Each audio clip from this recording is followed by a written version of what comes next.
అమ్మ 14 సంవత్సరాలు అందరినీ చూస్తున్నది, అందరికీ పిల్లలు కంటున్నారు. మరి దేవుడు నాకు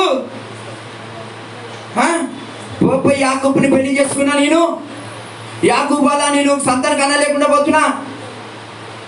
ఈమె ఎంత బాధపడవచ్చు.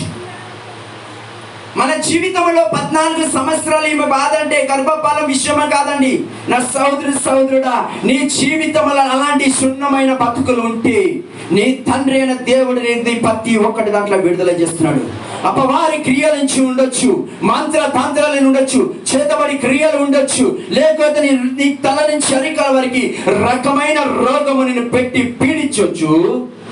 రాయి నేను విడుదల చేస్తున్నాడు. నిన్ను ఆమె నాడు జ్ఞాపకం చేస్తున్నాడు దేవుడు. హల్లెలూయా.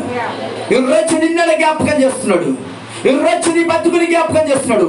నీ అంశమైన నేను ప్రతి క్షణములో ఆయన జ్ఞాపకం